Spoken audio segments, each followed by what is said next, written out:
Hello दोस्तों। आज मैं आपको बताऊंगा कि फोर्थ ग्रेड में जो आपको डिपार्टमेंट चुनना है वो कौन सा चुनना है। और दूसरी बात, अभी आरएसएसबी बोर्ड की तरफ से करेक्शन के लिए जो डेट आई है 16 अक्टूबर लास्ट डेट है इसकी। कितनी लास्ट डेट है इसकी? 16 अक्टूबर लास्ट डेट है। तो 16 अक्टूबर तक जितने भी स्टूडेंट हैं वो अपने फॉर्म को करेक्शन करा लें। लेकिन सभी विद्यार्थियों के मन में एक बात आ रही है कि आखिर हम कौन सा डिपार्टमेंट चुने, आरपीएससी चुने या सचिवालय चुने या सबऑर्डिनेट चुने। इसमें बहुत बड़ा कन्फ्यूजन है। देखिए, सीधी सीधी बात है, सभी यूट्यूबर्स ये बता रहे हैं कि अब आरपीएससी चुन लो, आप आरएसएसबी चुन लो। लेकिन इसमें कोई दिक्कत नहीं है। मैं तो ये कह रहा हूँ कि यदि किसी के नंबर 70 है ना, 60 है, 70 है, 80, 90 है, तो वो कोई सा भी विभाग चुन लो, आपको तो रैंक के हिसाब से मिलेगा ना डिपार्टमेंट। जैसे कि मान के चलो, किसी ने पहले सचिवालय भरा है, किसी ने पहले क्या भरा है, सचिवालय भरा है। दूसरे में भरा भरा है उन्होंने आरपीएससी, और तीसरे में भरा है कौन सा, सबऑर्डिनेट। सबऑर्डिनेट तो इसमें क्या परेशानी है आपको? यदि मान के चलो आपका सचिवालय के हिसाब से नंबर नहीं है, आपके नंबर इतने अच्छे नहीं हैं, तो सचिवालय आपको नहीं मिलेगा। दूसरी बात, आरपीएससी भी आपको नहीं मिलेगा, लेकिन ये तो मिल जाएगा आपको सबऑर्डिनेट। कुछ विद्यार्थी परेशान है, नहीं हमारे नंबर कम है तो हमें इसको भरना है पहले प्रेफरेंस में, तो कोई दिक्कत नहीं है।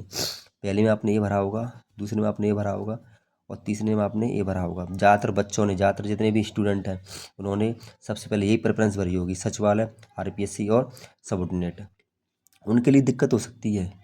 मान के चलो उनके नंबर 103 आ रहे हैं, जिन बच्चों के 103% सही बैठ रहे हैं ना, मैं तो ये कहता हूँ कि जिनकी 95+ है और उन्होंने सचिवालय को पहला प्रेफरेंस नहीं दिया है, तो वो जल्दी से इसको प्रेफरेंस दें पहले। उसके लिए हो सकता है करेक्शन, ठीक है ना। तो वो सचिवालय 195+ वाला सचिवालय भरे, आरपीएससी विद सबऑर्डिनेट। और पहले जिन्होंने भर दिया नंबर कम होने के बावजूद भी, तो कोई दिक्कत नहीं है। उसके हिसाब से इनको वो नहीं मिलेगा, ना आरपीएससी मिलेगा, सबऑर्डिनेट तो मिलेगा कम से कम। तो बेफिक्र रहें, कोई दिक्कत नहीं आएगी फॉर्म में। फालतू आप 300 रुपये क्यों दे रहे हो, ठीक है ना। तो आप उसके बाद में लास्ट में जब आपका रिजल्ट आ जाएगा, डीबी हो जाएगी, तो बाद में भी आपसे विभाग भरवाएंगे वो, ठीक है ना। जैसे मान के चलो आपका सबऑर्डिनेट में नंबर आ गया, तो इसमें भी बहुत सारे विभाग आते हैं, जैसे कि एजुकेशन विभाग है, उसके बाद में वन विभाग है, उसके बाद पर्यटन विभाग, उसके बाद में पर्यटन विभाग है, उसके बाद में पुलिस विभाग है। तो बहुत सारे विभाग आएंगे, तो वो तो बाद की बात है। लेकिन आप अपने मन में किसी प्रकार का कन्फ्यूजन ना पालें, और अच्छे से इन डिपार्टमेंटों को करेक्शन करा लें, कोई दिक्कत नहीं है। कम नंबर वाला परेशान ना हो, पहले जिन्होंने प्रेफरेंस भरा है उसमें कोई दिक्कत नहीं है, वो अच्छे से इसको कवर कर सकता है, कोई दिक्कत नहीं आएगी, ठीक है ना। तो इस प्रकार आप अपने डिपार्टमेंट को चुन सकते हैं और डिपार्टमेंट को भर सकते हैं, ठीक ठीक है ना। और एक और बात बताता हूँ कि डिपार्टमेंट आप जो भी चुनो, अपने हिसाब से चुनना है, क्योंकि पीछे कोई गलती ना हो जाए। जो मैंने आपको बताया उसको हिसाब से तो आप देख लेना, उसमें कोई दिक्कत नहीं आएगी, ठीक है ना। जिनके भी नंबर 95+ हैं, वो पहला प्रेफरेंस सचिवालय भर दें, आरपीएससी भर दें दूसरा, और तीसरा सबऑर्डिनेट भर दें, ठीक है ना।